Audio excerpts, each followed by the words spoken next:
Testing 1, 2. Here you go. Just one after that.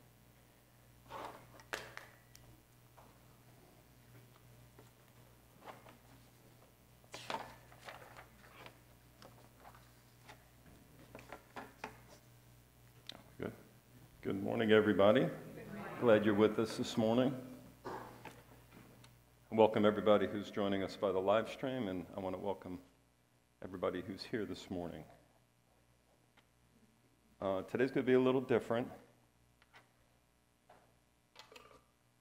That I have something more to share with you that I wish I didn't have to share.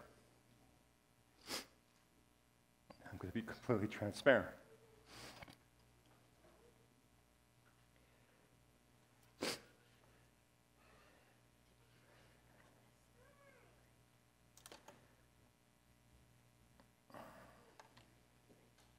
Bear with me.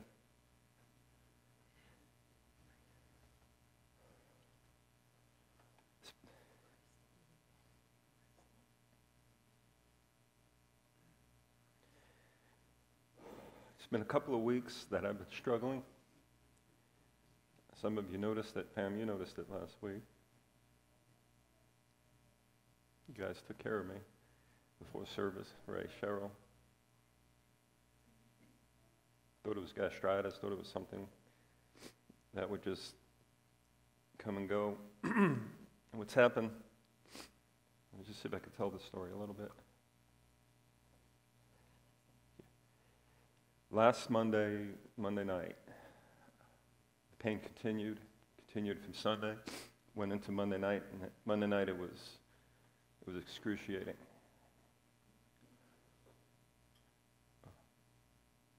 No matter what I can do, no matter how I prayed, no matter anything, the pain was beyond.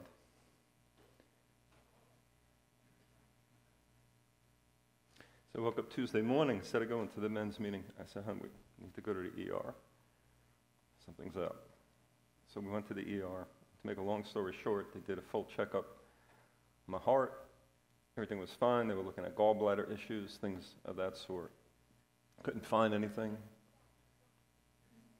I could hardly stand in the emergency room. The pain was intense. Finally did a CT scan. It took a while for them to come back. By that time, they gave me a painkiller, so the edge of the pain came off. But when they came back, they told me what you never want to hear, that my body was full of cancer. And that it was aggressive and moving fast.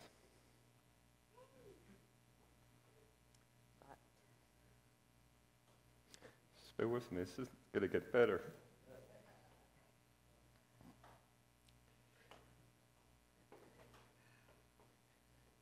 They put me...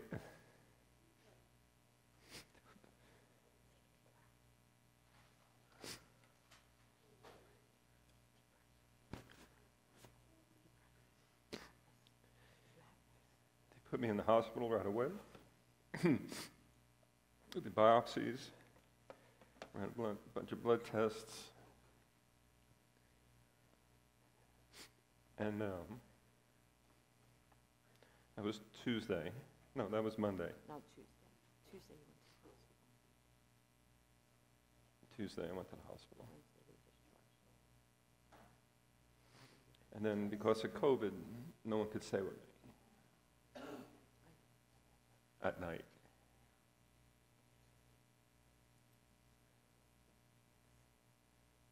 Tuesday night,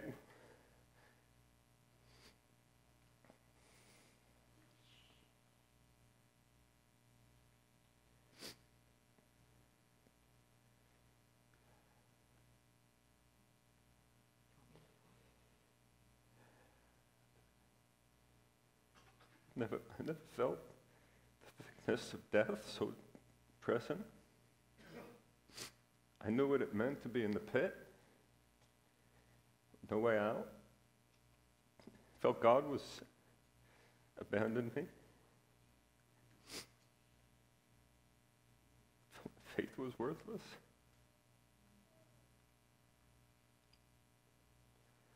felt like wolves were eating me. This is not pity, folks. I couldn't get out of that place.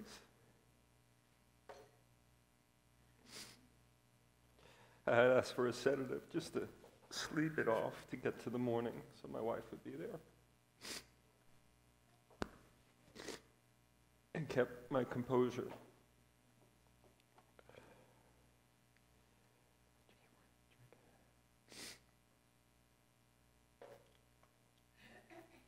You okay?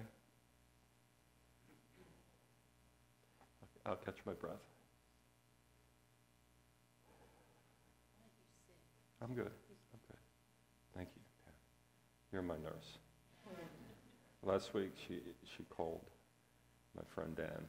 Said, "What's up with Pastor? Something's up." Thank you for caring.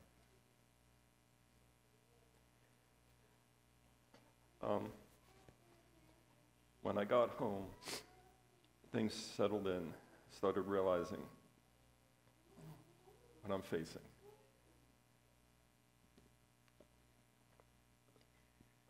And a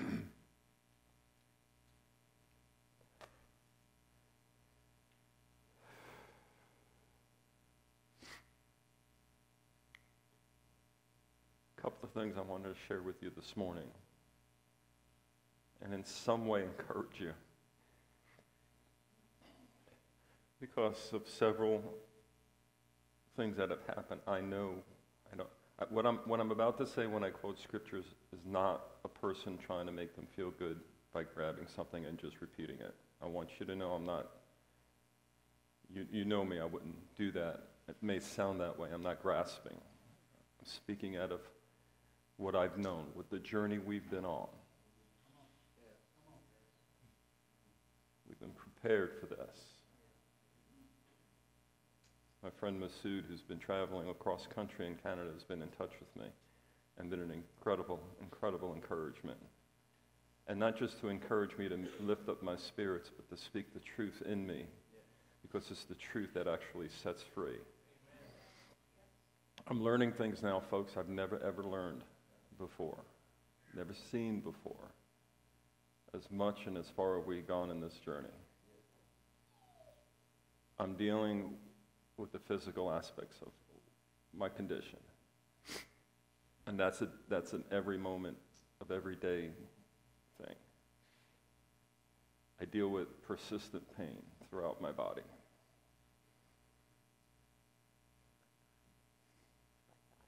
But God,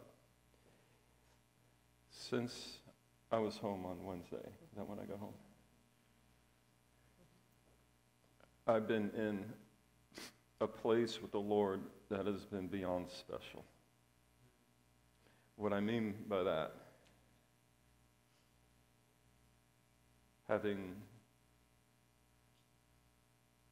walked this out for almost over 2 decades, my Christian walk, I've never been in the depth of his conversation as I have been in the last 3 days. She knows this.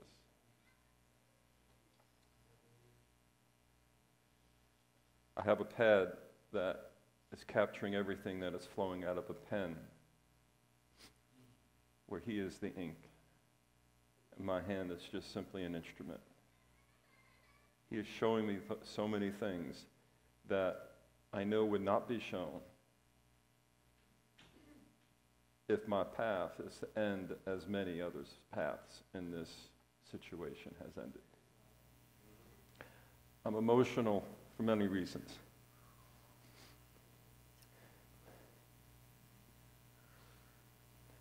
But I can never get out of my mind all my grandbabies.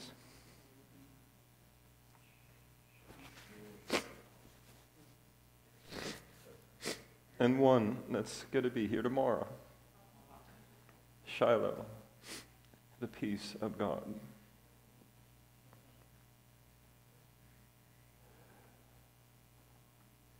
And so I am emotionally guarding my mind to not get into self-pity, to not get into the dark places of this is what this looks like. There is probably one path, and to make it the easiest is probably the course of treatment. And all of that is of no hope. And so I began as anyone would begin. I said, Lord, take this thing from me. Almost reactionary.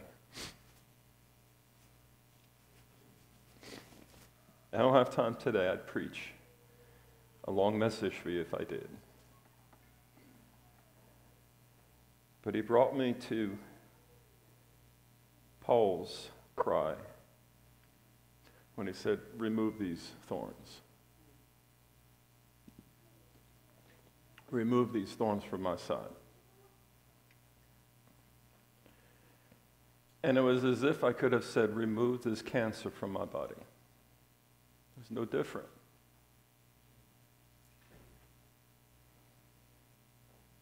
And God's response to Paul was, my grace is sufficient. Now, I know you and I have read that how many times? Probably 100 times together, 1,000 times alone. A week ago, I'm just thinking about this. A week ago, I shot a friend a note. I'm saying, what is, and I know the theology of and definitions and stuff. I'm not looking for that understanding. I'm looking for what is the Spirit saying in these sentences and words. What was God's response? Seems flippant, almost, but it's not.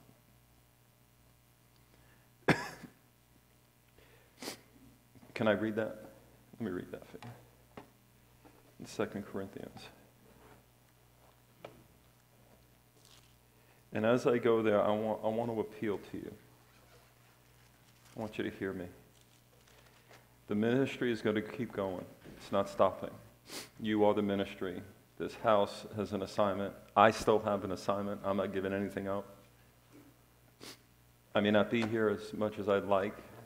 We have others who will help move this message of life forward, even in the face of what seemingly is contradiction.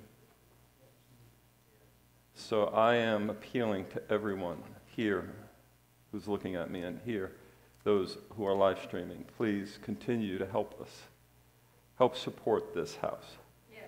This is a work that was started not because of the will of man. And ain't going to start, ain't going to end because of the weakness of man. So I know I'm speaking to those who already have a heart, conviction in their heart for these things. This is not a place you come to just to come. You come because you're searching out the deeper riches of the kingdom. Tuesday night was my Gethsemane. I felt the crushing of mountains upon me. I know to a degree what Jesus went through, and I don't think I ever could have known that, having not gone through that. I know why he said, Father, why have you forsaken me? Though he did.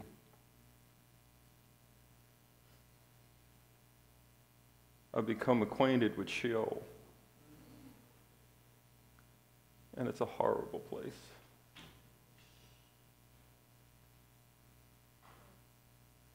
And I heard David said, you will not keep my soul in that place.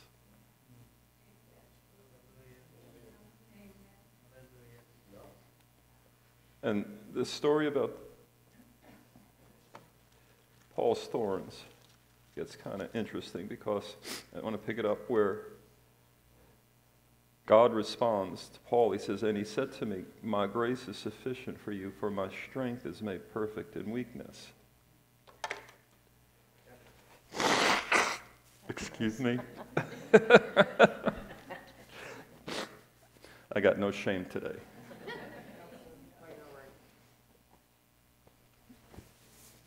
Who knows what else I'll be doing? Just bear with me. He says, my strength has been made perfect in weakness.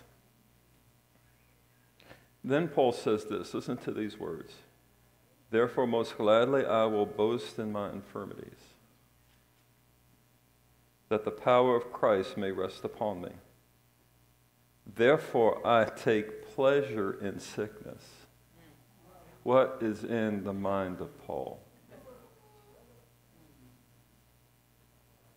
The Lord has opened this all up to me, folks. I can't go over everything with you right now. He said, because the power of Christ is resting upon me, I will delight even in sickness. In a nutshell, and where I'm at is a good place.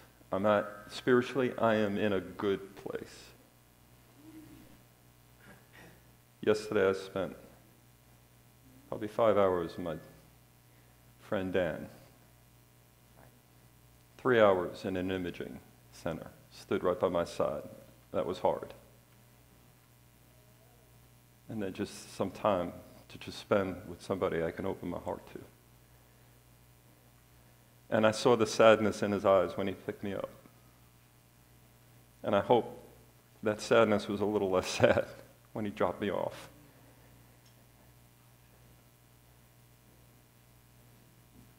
I am emotional. I get concerned. I have my moments. My family is beyond amazing. My kids, and I consider my children, their spouses, my kids. We make no distinction. Karen and Bill and my nephews and nieces. We take communion every night, not as a ritual, but as a reminder of a covenant that is to bring a reality of our sonship. And Pam, what I saw in this, because I see your face now, and you're always in the front. Thank you for always being faithful here. What he said to Paul, he said, Paul, I know you want me to take away your thorn. I know, Ben, you want me to take away your cancer. That'd be the easy way out. But this isn't about that. And here's where being in ministry sometimes works. I wouldn't say, you see so many things that it kind of like, we've seen people who've done this, who've cried out, who've gotten the report that I got, maybe even worse. And then they go in juicing and they do all the things they could in the natural. And that's fine, that helps, but you react in fear to fear only to accentuate the very thing that is attacking you. And I'm like, I'm not going down that path.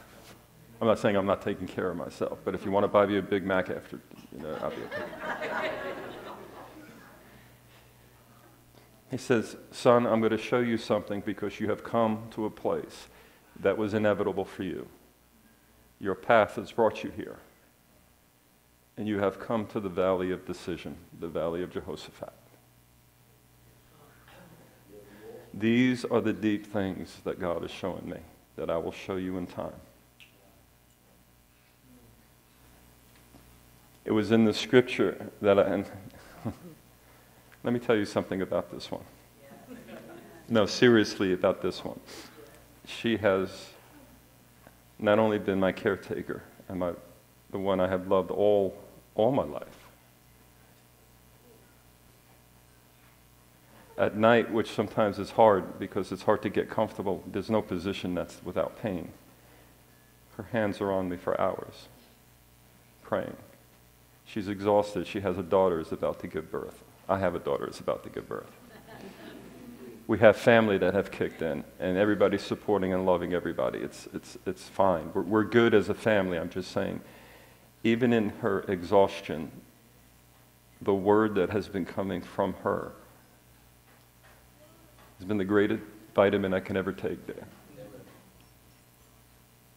And she has been speaking over me life and consistently life throughout this, and I know there are times when she's got to have her time, to have her moments. And that's what she says to me all the time, I'm good. So I'm going to share a little, I didn't know what I was going to say. I don't really even have anything here to say, but I want to talk to you about a couple of things. And to say the obvious, I'm going to go down the path. I have a whole day tomorrow with doctors to talk about it. They haven't even given me the full. I've gotten the eyes rolled back in the head look, so I know it's not good. I feel it in my body, so I know it's not good. It's affecting certain things, functions. I know it's not good. That's all in the natural. Right? What this is about in the Valley of Decision is where the carnal mind finally gets dealt with. It is one thing to hear that you are a son. It is another thing to see you are a son. For the last years, here, through all the teachings, through the conferences, through the journey we've been on, Philip, what we've been doing is hearing. Thank you. You're welcome, Pete. Pete, I love you. No, I mean that.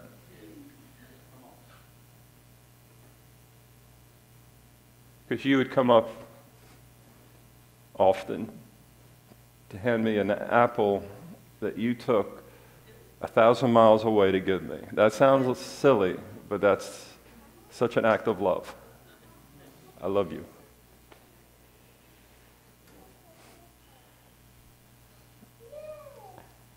That's my boy. I know that voice. What the Father has told me and what He has shown me is this. What Paul understood, such that he said, I will not only boast in my iniquity, in my infirmity or sickness, I will delight in it. Because what I know is greater than any assignment that's voiced from the natural carnal mind about that. He says, son, I'm going to show you, bring you to a place where you not only will know you are my son, but you will see yourself as my son. You are not a slave, but a son. And not only a son, but an heir. And 2 Corinthians, where it says, therefore when I am weak, I am strong. It's not when I'm weak, He is strong. And this is where the Lord began to really take His time and whisper and teach me. He says, son, what will rise up within you will be my son, who is you. And when my son rises up that you have heard about, when you see him, that son has nothing to do with the carnal realm. The carnal realm is where sickness and weakness and death reside. Romans 8, the carnal mind is death. What I'm doing for you is destroying the realm from which this death came from. In the meantime, you will go through a storm that I will be with you, and I will never leave you. And we're getting to the other side is the victory of salvation through the process of maturity. So I go from 2 Corinthians. This is in the midst of intense pain, cramps, all kinds of weird stuff, fogginess, fatigue, and I'm being taught of God. John 6 says there's a day coming, there's time coming when all will be taught of God. The only other place I knew that spoke of weak being strong is in Joel chapter 3, when he says, let the weak say I'm strong. So I naturally went, Yanni, from 2 Corinthians, and I jumped over to Joel chapter 3. And Joel chapter 3 describes a scenario that I want to describe to you. It describes when the nations begin to surround Jerusalem. And this is all repeated in Scripture, specifically in Matthew 24 and in Revelation and so forth. This is how the Father is working. He showed me, he said, son, the nations are the thoughts of your carnal mind. They're not nations. The word nation is the same word for Gentile. The word Gentile is the same word for nation. He says, I am gathering the nations around Jerusalem, and if you can maybe pull together the last 3 teachings, the last 3 weeks, amazingly, that Jerusalem represents the soul of Adam. Galatians 3 talks about 2 Jerusalems, the Jerusalem below and the Jerusalem above. The Jerusalem below, he says, is of the harlot and is to be cast out. That is the soulish mind. The Jerusalem above is the mind of the Spirit, the mind of Christ, which is the mother of us all. Is this making sense? Am I making sense? You had to help me. So he said, son, I am drawing all the carnal thoughts, all the recesses of unbelief that is still inside of you, I am calling them to the valley of decision. And in Joel chapter 3, I'm going to go there. Honey, you can sit if you want. I know it's hard. What? Yeah, okay. In Joel chapter 3, can I read this? Verse 9, proclaim this among the nations, prepare for war. This is probably 2 a.m. in the morning. And this is the Father speaking life. Wake up the mighty men, let the men of war draw near, let them come. Beat their plowshares into swords, and let the pruning hooks into spears. Let the weak say, I am strong. Assemble and come, all you nations, and gather together all around, cause your mighty ones to go down there, O Lord. Let the nations be awakened, and come up to the valley of Jehoshaphat, for there I will sit to judge all the surrounding nations. God is about to judge all my unbelief. Put the sickle, for the harvest is ripe. Come, go down, for the winepress is full. The vats overflow, for their wickedness is great. Multitudes, multitudes in the valley of decision. All have been gathered. For the day of the Lord is near in the valley of decision. The sun and the moon will grow dark, and the stars will diminish their brightness. This doesn't happen on a bright day. This happens in the pit. This happens when you're crushed, when you're pressed on all sides but not crushed. This happens when you don't think there's another ounce of life in you. And then this is what he says. When this happens, when all the nations are gathered, this is Armageddon, by the way, in the book of Revelation. It's a different way of explaining it.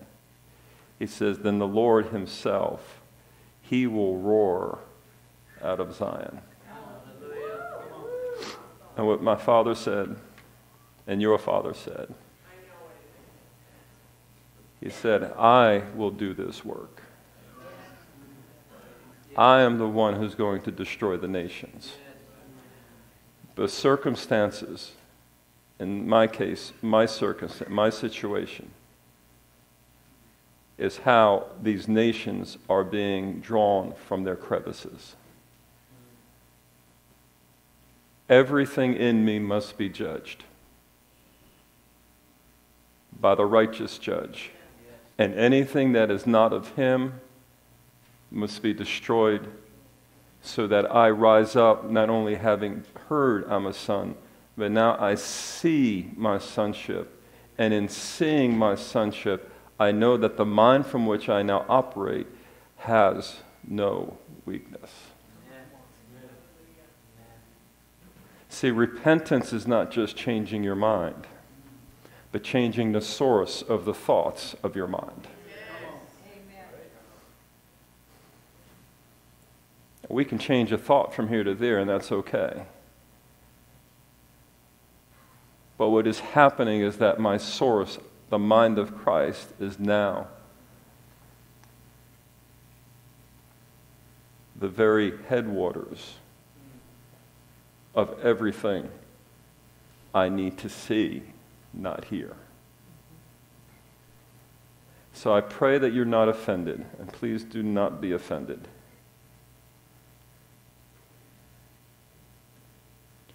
And I know there's going to be many who want to talk about these things and pray, and I get that. I appreciate that. I think it's needed. You may want to speak to me, may want to talk to me. Folks, I'm in a zone right now with the Father. I need to stay there. I cherish everything, every thought. I've given everything up. I wiped everything out. I got rid of every brokerage account, Marcus. So I wanted you here, Anthony. And I'm not suggesting I'm holy. I'm just saying right now my zone is so focused that all I want to be with is with my Father because He's teaching. I have no more pity. There's no more sorrow in the sense of, oh my God, why did this happen to me? I've not even asked that one. I don't know how or why things have arrived the way they have. But I know enough of the voice of God that when He speaks to me like this, because these things are not stuff I've necessarily covered, that's His voice. And it can only be His voice. And if it's His voice, He will lead me to still waters. The waters are always symbolic of trials and turbulence. Psalm 46, my God is my refuge and my strength, a present help in time of trouble. Therefore I will not fear. Though the waters be stirred and the earth be removed, I will not fear. Are you hearing this? The waters, and this is what Masood meant. She said, then you're going to get to the other side, although medical science has no real answer necessarily. They didn't put you in the sea. They're not going to get you out of the sea. The sea happens. And it was the disciples that were with Jesus in the boat when He said, are you not concerned? We're going to die. And Jesus says, oh, ye of little faith. So my faith is being strengthened. Jane, your faith is being strengthened. I've thought of you over the last couple of days. Oh. And I said I needed it, not knowing Talk on there. what I needed it. Talk on there, honey. Thank you for your obedience. Sharon. Thank you. Last Sunday, Jane had given, usually you get a thing of oil, there's these little spindles. We got like a gallon of oil or something like that. And why that was so important, for several reasons. One, Kristen, my daughter-in-law, began to minister to me. And one of them was the need to anoint oil. And I had been, and I did it further, but it was I needed a lot. And it was a washing. All right, James 5. If anyone is sick, let him call the elders of the church, and they will, prayer of faith will raise him up. Anoint him with the oil of the Lord, and the Lord will raise him up. I don't have much more to say, family, other than I do want you to know how much I love you.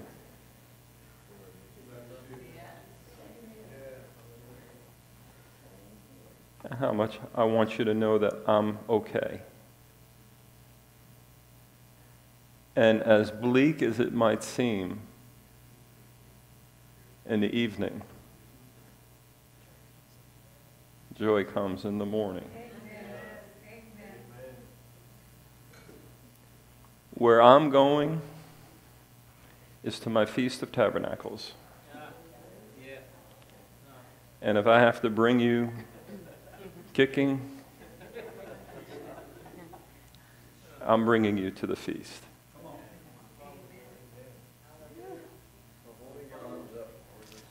I know you are. We have amazing people. Bill and John and Stephen have helped us so much in this house, getting things done. Dan, I can go on. The list goes on and on. We have people. Jim's going to help us out. I've talked to others. We're even going to get Masood to help us out. How would that be awesome, right? Amen.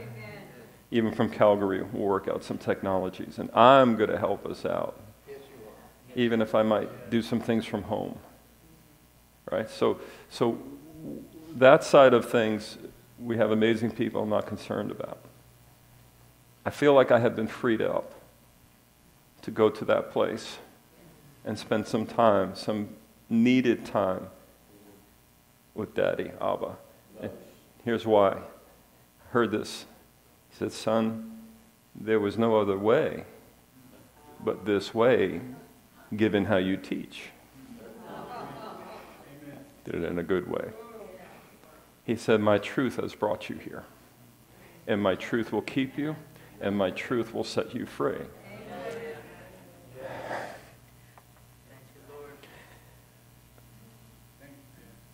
Thank you, Dwayne.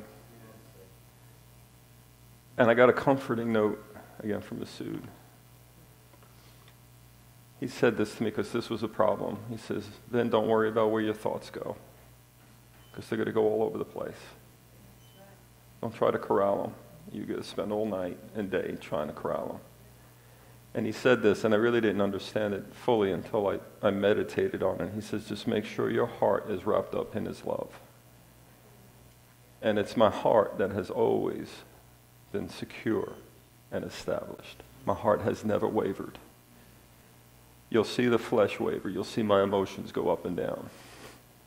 The fact that I may not be able to eat Italian food for a little while.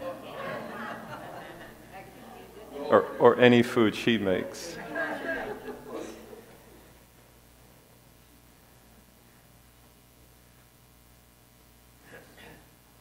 I've seen my kids and my grandkids through so many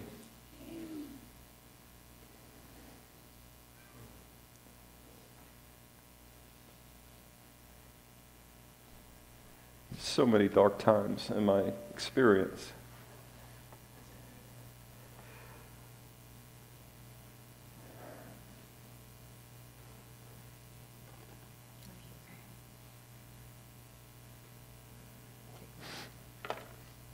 First, I want to. Yeah. Hello? Hello? It's on. Hello? Okay, there I am. First, I want to thank you all for being here today. I know it's probably just as hard for you as it is for us. And I want to call you all by name to say thank you. Knowing that there are people in your corner at this time is everything. That's where my rest comes. I will tell you, we are anchored and we're going to the other side. There is no doubt in my mind. None. There is no fear here. There is faith every step of the way. Now, I had my moments, and unfortunately my children had to deal with me in my moments. In Panera, Stephen was with me, and I was my mind. And then I said, get a hold of your thoughts. And I did. So I want to say I love you. I want to hug each of you. We are victorious. You're going with us to the other side. We're going to learn some things. We're going to discover some things. But we are victorious, and I need you to hold on to that. That's important to us. We will see the fullness of this. We have walked through issues. Our son Christian was given the report, many of you have heard, where they told me he would be blind, and it was an intense moment. And I remember my emotions all over the place, and then I got a hold of myself, and I said, I do not care what the report is. It's of no effect to me. It's none. I know he has to walk through some things. We'll walk through them, but I don't care what they tell me. I am anchored to the Father. Our granddaughter's name that is coming tomorrow is Shiloh. It means God's peace. And her birth is bringing, it's ushering a rush of his peace. I speak to his mind and to my mind. And we stay steadfast. So like he said, there's no pity here. There's faith. And we're not hoping, we know. There's a difference. We are strong, we are victorious, and we will go to the other side. I love you guys. And thank you, honey. And going to the other side is just not going to a place where the cancer is dealt with. That's not what we're talking about. We're going into sonship, into seeing who I am. The whole purpose of communion is to do this so that you proclaim his death until he... Come on now. This stuff is so much a fountain of life. Renee, Barbie, every time I look over here, this guy's always smiling. It's always a source of encouragement. We're going into sonship. It's one thing to hear about it. It's another thing to now know that I am a son. And if I am a son, I am an heir, and this is not the heir's inheritance. Right? So this is not about saying the right scriptures over and over again all the time and trying to get your mind. This is coming to a revelation, a true revelation. Right? He said, son, don't ever ask for me to remove the cancer. Ask me to reveal who you are. And all that stuff gets dealt with. Removing the cancer is from fear. Knowing who I am is from love. I've chosen love because perfect love. Do you see this? I'm going to have to walk through this.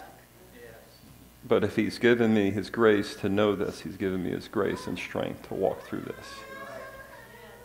I don't know how, I will keep all of you updated somehow. I'm not going to be on social media or anything like that, but I'll stay in touch. We will stay in touch. Like I said, I'm not planning on going anywhere, and I would like to be as involved as I can, just with our journey as much as I have been. But some things probably will look a little different. It's only temporary. It is temporary. It is, Karen, in that it's going from this side to that side, and they're both there.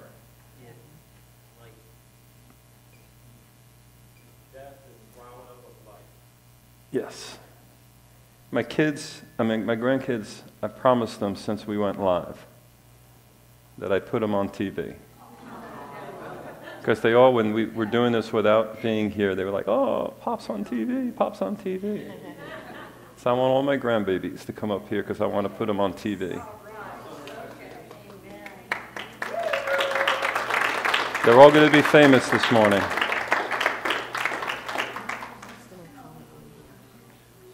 Austin and Colin are not here? Oh.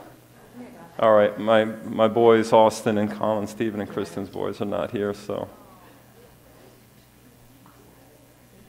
This is, hey, honey. So we have 1, 2, 3, 4, 5, 6, 7, 8, or 9. 9. So, guys, tomorrow. She's coming tomorrow. What? You're all on TV right now. Say hi to everybody in TV land. Say hi. Say hi. Say hi. Amen. Thank you, guys. I just promised them, and I keep forgetting to do that. I wanted to do that now. One final thing, and I'm done. And this is how the timing of the Lord works. Yanni had given me this little booklet. Who read it? I read it. Believe me, I went through all kinds of stuff. About the journey through the valley. I read it because I get a lot of things people give me. I read them. Some are good and some are okay, and then some you're like, Could have had a V8. This book, Yanni, if there's any reason why you, as a dear person, I love you. I thank you guys for bringing her into this house, into my life. She is a gift. She's a gift from God to me. Now, whether you claim it, that's your deal. But she's my gift. She gave me this book, and I first read it, and this was well before I knew anything. A couple of weeks ago, I was in my backyard sitting down, and I'm like, I've never read anything like this. The first book that not only understood the notion that what God is doing is within, right? But that what he's doing within is to bring the sun out. 42 pages, not big, but every page probably could have an encyclopedia under it. So I read it, and I'm like, this is, we were supposed to see the person who wrote it last week, and then my world kind of went nutty. I've been meditating on that book since, because of the things that was written in there. And it talked about even in the trials of sickness, in the trials of financial, whatever the pressure is, I realize why James says, count it all joy. Because pressure, the winepress, is necessary to bring the unbelief to the surface. It's just the way. There's always suffering before there's glory. Not because we're suffering for God and we just need to suffer. It's because he has to go that much deeper to remove the unbelief that lies in crevices that you don't know are there until you go through the day of the dark soul of the night, so to speak. And when that happens, he says, then I will call out the unbelief, and I will have them gather around Jerusalem, and then I will roar, and I will destroy them. And you will know your salvation. So I look at that, I'm like, what again are the chances of this little booklet from this obscure writer, from this beautiful woman, make its way into my hands the week before my life fell apart, so to speak, right? My Lord and my God is good. I'm not deceiving myself to think that anything is going to be easy, a cakewalk. I'm not even suggesting I won't have times when I might need my amazing encourager to hold me up, for you guys to hold me up. But Romans 8, these present circumstances and trials will not compare to the glory that is being revealed within you. So, Father, let your glory be revealed in all of its beauty. I thank you for these people, those who are listening online, those who are here today. I thank you for their love, their support. I've tried to be transparent as much as I can. I have been. I thank you for the strength that is within them, that they are not dismayed, that they are not disillusioned, that they are not asking, how could this happen to this person in this house? That is the mind of the flesh. That is the thoughts of the carnal mind. That mind is at war with God, but the mind of the Spirit is life. And we are of that mind. So I pray you strengthen every person here to hear as I am hearing, to see as I am hearing, as even as Paul said, as I follow Christ, follow me. May I go to places for you so that you don't have to go to those places the way I did. But I can go there and bring it back. Share one more thing. This is yesterday. When you're by yourself laying down, so many things go through, I forget to take notes. I heard the Father call me pastor. Now, this is interesting because I never consider myself a pastor. And I know, and I don't talk about this, but there's a job description somewhere out there that some church wrote, and everybody's ascribed to. This is what a pastor does. And if you don't meet those descriptions, then you must be something else. And I started thinking about that because I'm like, that's not, I even prefer people just call me Ben. But he called me pastor. And he said, son, you're going to bring people to pastures, having ward off the wolves. And they will eat of the grass because you have the faith and the voice and the ear to hear my voice before them. That is the true pastor. So I am your pastor. And we will go to places in tabernacles, David. I think, Kristen, you wrote. And she's such a good writer. She has such a command of words. She goes, the joy of that place is going to be beyond comprehension. And that place is not in an ethereal realm. That is in a realm here in the physical where you have the sons of God revealed. I love you so much, all of you. And I thank you just for hearing me out today. It was a little rough, but it got a little better.